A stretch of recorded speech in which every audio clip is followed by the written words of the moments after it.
مين فينا محسش بإحساس الانتفاخ والمغص بتاع القولون، بالذات القولون العصبي، أول ما يتضايق أو ما يتعصب أو ما يكون في موقف صعب؟ كلونة من أشهر الأدوية في علاج التهاب القولون والقولون العصبي. المادة الفعالة فيها اسمها ميبيفيرين، بتخفف وجع القولون بسرعة جدا، ومعظم الناس ماشيين عليه.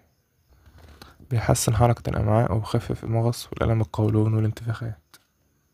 بيشتغل ازاي؟ بيشتغل على العضلات الملساء اللي موجودة في الأمعاء، هيظبط حركتها وبيزودها، وبالتالي بيشيل الانتفاخات والمغص والألم والوجع المصاحب للانتفاخ.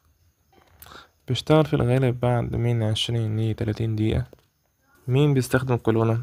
كولونا بيستخدمها كل الأشخاص اللي عندهم قولون عصبي أو بيعانوا انتفاخ مزمن أو الناس اللي عندهم مشاكل في القولون. بيستخدم قبل الأكل بنص ساعة تقريبا مع كل الوجبات بتاعتك. ممكن تاخده كل 8 ساعات، بس يكون قبل الأكل بنص ساعة عشان دي أحسن تأثير وبتمشي عليه بانتظام، وإن شاء الله حالتك بتخف.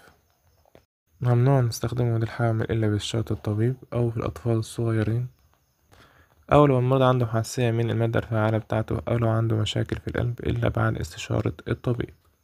طب في بدايل؟ في بدايل. في حاجة اسمها ديسفلاتيل، دي الانتفاخات والتقلصات والمغص، أو سبازمو فري أو سبازمو دايجستين، أو لو عايز تشرب حاجة طبيعية اشرب ينسون أو نعناع. باختصار، كولونا مفيد وبيساعدك وبيخفف الألم والوجع بتاع القولون، ويستخدمه بانتظام وامشي عليه كويس، وإن شاء الله تلاقي أحسن استجابة. لو عندك سؤال أو استفسار أو عايز تعرف حاجة بديلة أو حاجة فيها نفس المادة الفعالة، دور في السوق أو اسألنا في الكومنتات وإحنا نقولك على إزاي تستخدمه. ونشوفكوا على خير، ومتنساش اللايك والشير والسبسكرايب.